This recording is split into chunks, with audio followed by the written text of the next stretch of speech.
my vlog. Isang magandang araw sa inyong lahat mula dito sa Lasak City. At ito na nga mga latest kaganapan ngayon na pinagchichikahan ng mga chikadorang chismosa sa social media sa katatapos lang ng Miss International Queens Philippines 2026 na kung saan binalot na naman ng paintriga at ng kontrobersiya at ng paiskandalo. Kaya kita mo nyo naman sa ating menopausal fashion destruction look, talagang kabog na kabog din tayo sa ating menopausal na pahikaw. Mga karag-karag, ilaban ko talaga to para sa pang-ekonomiya, para sa pang-kabuhayan. Showcase itodo ko na itong pagkachismosa ko na kung saan tinanong ako ng kachismisan ko, kuragan ano yung magiging reaction mo sa nanalong Miss International Queens Philippines 2026. Magiging reaction ko, wala. Taon-taon naman talaga. Yun na naman talaga yung ganap sa Miss International Queens Philippines pageant. Taon-taon pa iba-iba yung timplada bitaw nila sa kinukoronahan nilang winner na ilalaban sa Thailand.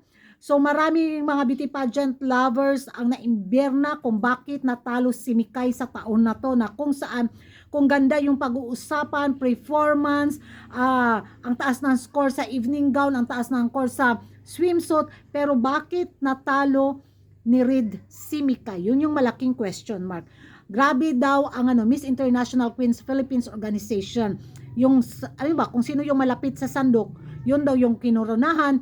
Dahil kung matandaan natin sa laban dati ni Ann Patricia, di ba? Marami din ang naimberna bakit si Ann Patricia yung nagwagi. Magiging reaction ko naman mga karag-karag, wala talaga. Kasi gano'n naman talaga yung kalakaran.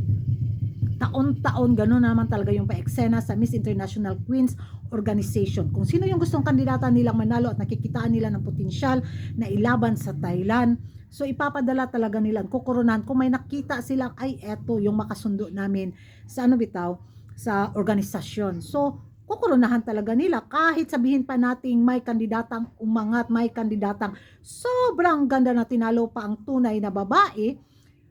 At the end, wala talaga. Kung sino yung gusto ng organisasyon, siya talaga yung magagagi. Kahit sabihin pa natin na walay putso-putso yung performance niya, talagang nangingibabaw si Mikay, wala.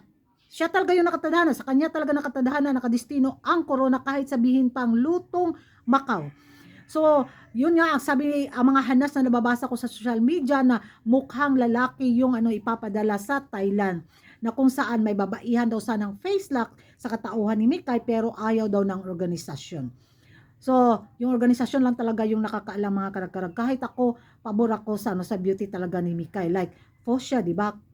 Sino pa yung isang kandidata na nagandahan ako. But, sad to say, yun, may napupusuan ng organisasyon. Kaya kahit mag-orasyon pa tayo ng pinabersikulo dyan sa social media, suportaran na lang natin yung kandidata natin doon na lalaban sa mga pa-international pageant. Sa Miss Eco International, nandun si Gabi.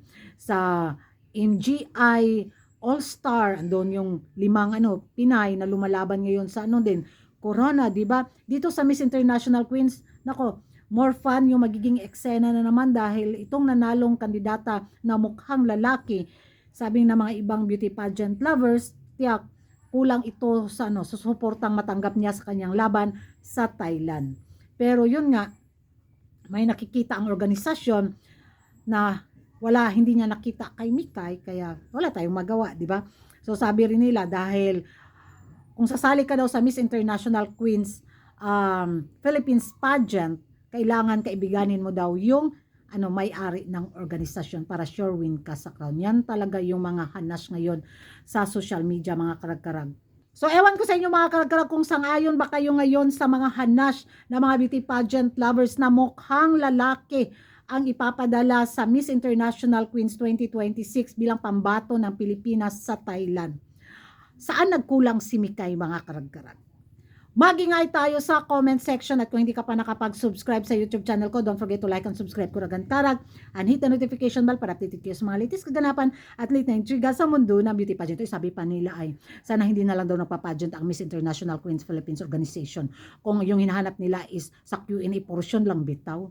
Sana naghanap na lang daw sila ng mga genius bitaw na mga kandidata, yung magaling sa kudaan.